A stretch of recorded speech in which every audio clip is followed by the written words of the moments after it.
अस्सलाम वालेकुम। आज हम हमारा जो रिमेनिंग पार्ट है उसको करेंगे, ट्रांसलेशन को कंप्लीट करेंगे और साथ आज हम 3 आंसर क्वेश्चंस मज़ीद करेंगे। Okay, so without further do let's move to our translation. Margaret answered the telephone calls.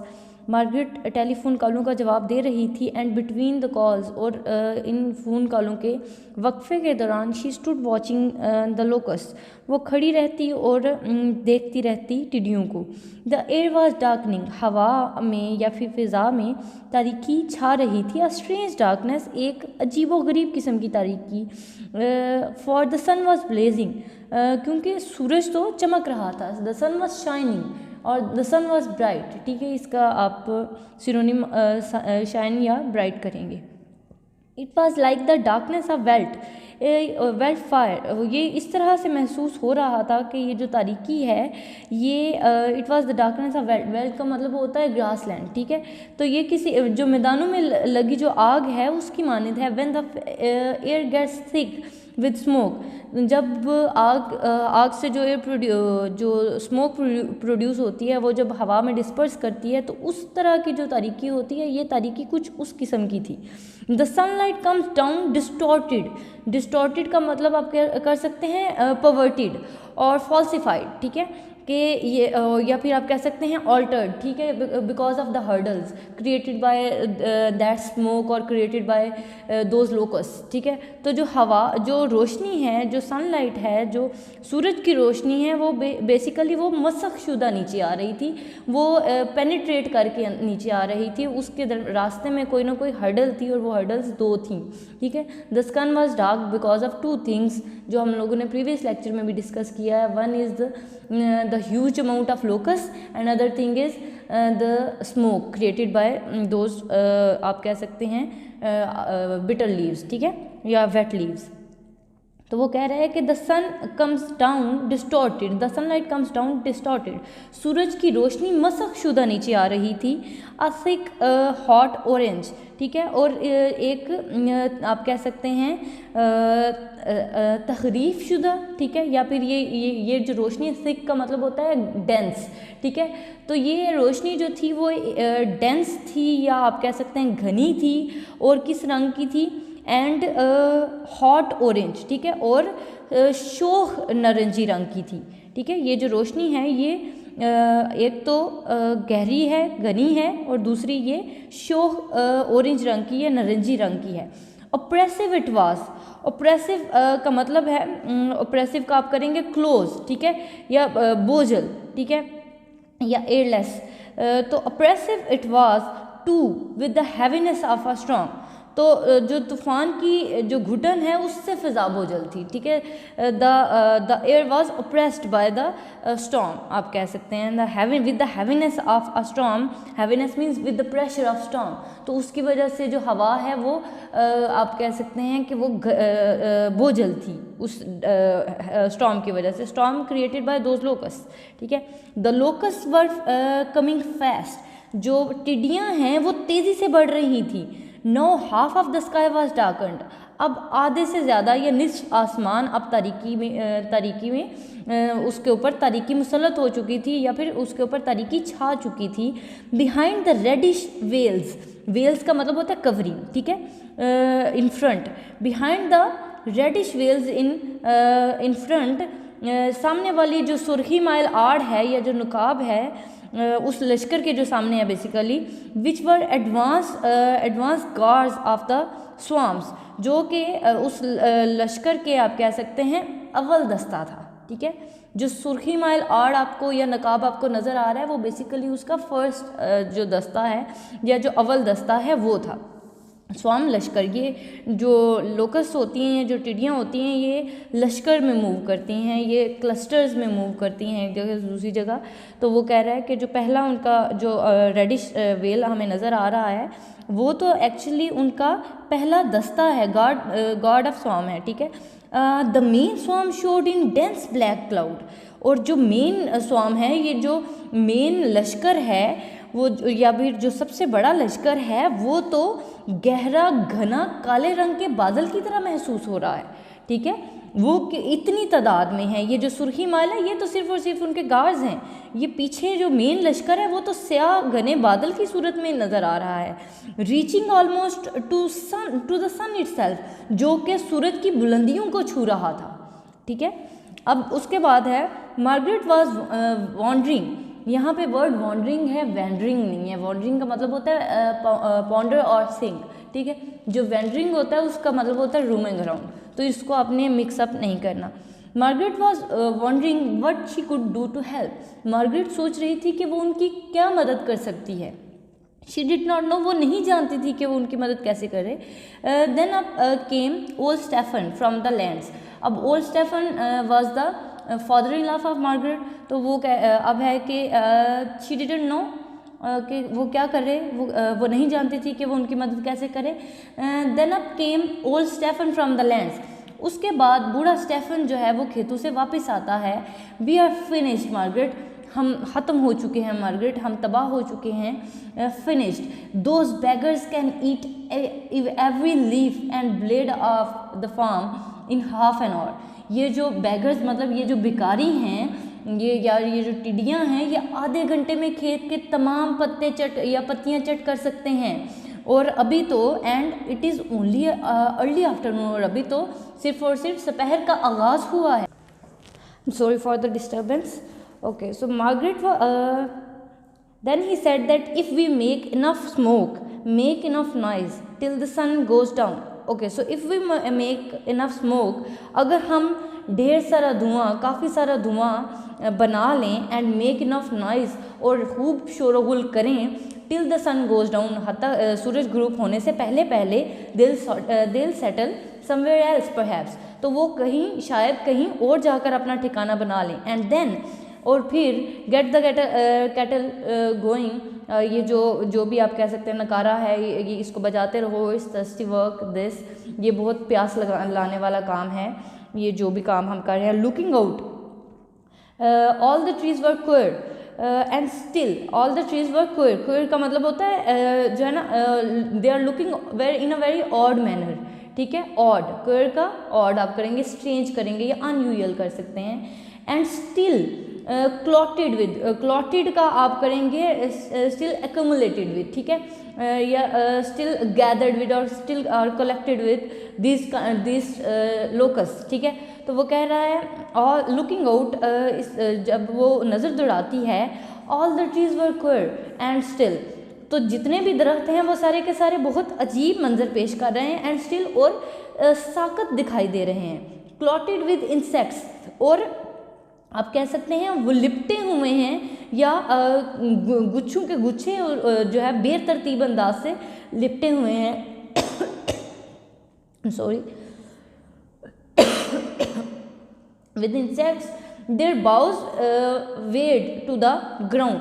इतने इस हद तक उनके साथ गुच्छे लिपटे हुए हैं कीड़ों के कि उनकी जो बाउज मीन्स जो उनकी ब्रांचेज हैं, जो उनकी टहनियाँ हैं, वेड टू द ग्राउंड, वो इतनी बोझल हैं कि वो ज़मीन को छू रही हैं। The earth seem to be moving, और ज़मीन यूँ महसूस हो रही है जैसे वो हरकत कर रही हो या वो हरकत में हो। लोकस क्रॉलिंग एवरीवेयर, लोकस हर जगह पर रेंग रही हैं, जो टिड्डियाँ हैं वो हर जगह पर रेंग रही हैं।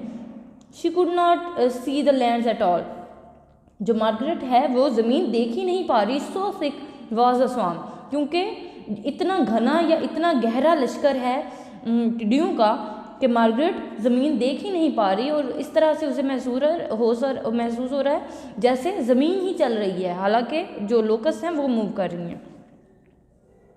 Towards the mountain it was like looking into driven rain, और जब आप पहाड़ों की तरफ देखते हो तो ऐसा महसूस होता है जैसे बारिश ज़ोरदार बौछार से, बारिश की ज़ोरदार बौछार, या बारिश को आप कह सकते हैं पोरिंग आउट हो रही है, बारिश जो है हो रही है, इस तरह से महसूस हो रहा है, हालांकि वहाँ पे सिर्फ और सिर्फ लोकस हैं।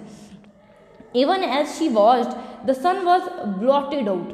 ब्लॉटेड आउट का मतलब होता है द सन वॉज कंसील्ड। ठीक है, जो सूरज है, यहाँ तक कि उसने देखा कि जो सूरज है, ठीक है, वो क्या हो रहा है, ब्लॉटेड आउट, वो धुंधला हो गया है। With the fresh on rush on them of them, ठीक है, उनके जो ताज़ा यलगार है उससे सूरज धुंधला हो गया है। It was a half night, ठीक है, और इस तरह से महसूस हो रहा है जैसे कि रात हो चुकी है। And then came it was half night a perverted का हम लोगों ने पहले भी देखा है, डिस्टॉर्टेड इसका मीनिंग होता है। अ पर्वर्टेड ब्लैकनेस, एक मशक़शुदा जो आप कह सकते हैं तारीकी छाई हुई है। And then came a sharp crack from the bush, और फिर जो है फिर झाड़ी से किसी चीज़ के टूटने की तेज़ आवाज़ आई। A branch had snapped off टूट गई, ठीक है, with the crack with the bang, ठीक है, एक ज़ोरदार सी आवाज़ आई फ्रॉम द बुश, झाड़ियों में से। अ ब्रांच हैड स्नैप्ड ऑफ, एक जो झाड़ी है वो जो एक आप कह सकते हैं बाव है, एक टहनी है, वो टूटी है। देन अनदर, और फिर दूसरी। A tree down the slope leaned over and settled heavily to the ground, एक शाख टूट गई और फिर दूसरी टूटी और एक दरख्त ढलवान पर झुका और धम से ज़मीन बोस हो गया, because of the load of locus, ठीक है, इतनी ज़्यादा वो तादाद में थी कि वो जो दरख्त है वो ज़मीन बोस हो गया। दो the hell of insects a man came running, ठीक है, हेल ऑफ इंसेक्ट्स दो द बिकॉज ऑफ द आप कह सकते हैं शॉर ऑफ इंसेक्ट्स, ज़मीन, ये जो दरख्त है, ये जो कीड़ों की जो बौछार है, उसमें से एक आदमी दौड़ता हुआ नज़र आया और वो कहता है ऑल द क्रॉप्स फिनिश्ड, तमाम फसलें ख़त्म हो चुकी हैं, नथिंग लेफ्ट, और कोई भी चीज़ बाकी नहीं बची, ही सेड, वो कहता है। But the gongs were still beating, लेकिन घंटे तो अभी भी बज रहे हैं। द मैन स्टिल शाउटिंग, और आदमी अभी भी शोर मचा रहे हैं। एंड मार्गरेट आस्क्ड, और मार्गरेट पूछती हैं why do you go on with it then. अच्छा, अगर आप कोई, वो कहती है कि अगर आप कोई इसको जो है इसका फ़ायदा नहीं है, वो उन्होंने सब कुछ तबाह कर दिया है, तो तब फिर भी हम अभी क्यों उसको ये सारा कुछ कर रहे हैं, क्यों हम शोर मचा रहे हैं, क्यों हम आग जला रहे हैं, अगर इसका कोई फ़ायदा ही नहीं है, अगर उन्होंने सब कुछ तबाह कर दिया है। तो उसके आंसर में वो कहते हैं कि the main swarm isn't settling, जो अभी जो टिड्डियों का लश्कर है, बेसिकली जो मेन लश्कर है, वो अभी तक सेटल डाउन नहीं हुआ, उसने अपने ठिकाना नहीं बनाया। They are heavy with eggs, they are आप कह सकते हैं लोडेड विद एग्स, ठीक है, वो जो अंडे हैं उनसे फूले पड़े हैं, उनसे फूले हुए हैं। They are looking for a place to settle, और वो अपना ठिकाना ढूंढ रहे हैं, वो अपने ठिकाने की तलाश में हैं एंड ले, ताकि वो उधर अपना ठिकाना बनाएं और वहाँ पे अंडे दें। If we can stop the main body settling on our farm, अगर हम इनको बड़े लश्कर को अपने खेतों में ठिकाना डालने से रोकेंगे, दैट्स एवरीथिंग, तो यही हमारे लिए सब कुछ है। बेशक हमारी सारी चीज़ें, सारी फसल तबाह हो गई है, लेकिन अगर ये सेटल डाउन यहाँ नहीं होंगे तो हमारे लिए यही सब कुछ है। और इसी वजह से इस स्टोरी को a mild attack of locus कहा गया है, क्योंकि उन्होंने जो मेन लोकस थी, जो मेन स्वाम था, उसको भगा दिया था, ठीक है, ये उनके लिए एक माइल्ड सा अटैक है। अब उसके बाद है if they get a chance to lay their eggs, अगर उनको मौका मिल गया कि वो यहाँ पर अपने अंडे दे दें, ठीक है, या अपने यहाँ पर वो जो है आप कह सकते हैं अंडे दें, या उनको मौका मिल गया यहाँ पे अंडे देने का, we are going to have everything eaten flat and with hoppers later on, ठीक है, तो हम जो हैं हमारी जो ये सब कुछ मिलिया मिट हो जाएगा, सब कुछ ख़त्म हो जाएगा, सब कुछ निस्तो नबूद हो जाएगा, और बाद में हम जो है ना, वो जो टिड्डियों के जो बच्चे हैं वो हमारे पर वो जो हावी हो जाएंगे। ऊपर्स का मतलब होता है जो बच्चे होते हैं उनके, ठीक है, who are heavy with eggs, ठीक है, we are going to have eaten flat, ठीक है, हम सब कुछ नबूद हो जाएगा विद होपर्स लेटर ऑन, और बाद में जो टिड्डियों के जो बच्चे हैं वो जिनको छोटे कीड़े हैं, ठीक है, वो हमारे ऊपर हमलावर हो जाएंगे। He picked a stray locust, और साथ ही वो अपनी कमीज़ पर बैठी हुई, एक स्ट्रे का मतलब होता है भटकी हुई, ठीक है, स्ट्रे या लॉस्ट, ठीक है, तो वो अपनी कमीज़ पर बैठी हुई एक भटकी हुई टिड्डी को पकड़ता है एंड उसके बाद and split down with his thumbnail, ठीक है, और अपने अंगूठे से उसको आप कह सकते हैं उसके 2 टुकड़े करता है। It was clotted inside with eggs, और ये सारे इसके अंदर ढेरों गुच्छे या फिर अंडों के ढेरों गुच्छे पड़े थे, अंडों के ढेरों गुच्छे मौजूद थे। Imagine that multiplied by millions, अब तुम फ़र्ज़ करो इन्हें लाखों से ज़रब देकर, ठीक है, बाय मिलियंस, इन्हें लाखों से ज़रब देकर देखो। You ever seen a hopper swarm on the march, well you are lucky, अच्छा, तो तुमने कभी टिड्डियों के किसी लश्कर को पेशकदमी करते हुए देखा है? तुम खुशकिस्मत हो कि तुमने नहीं देखा, क्योंकि Margaret was not from this land. वो आपका फोर्थ क्वेश्चन है, did Margaret know what to do to keep the locust away? So the answer would be she didn't know how to help them, because she was not from this land, and she actually felt herself helpless before the swarm of locusts. She wanted to help the people of the farm, but she didn't know how to help them. So this could be your answer. आपका उसके बाद पांचवा question है, what was the condition of trees?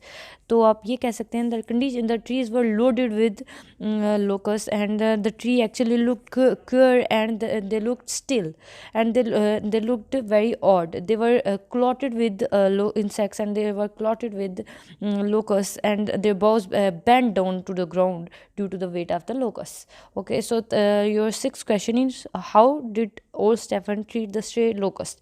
Okay, so he picked up the stray locust, and then he split it with his thumbnail, and it was full of eggs, and then he asked actually Margaret to imagine the number of those eggs multiplied by the millions. So these are your three questions. Thank you.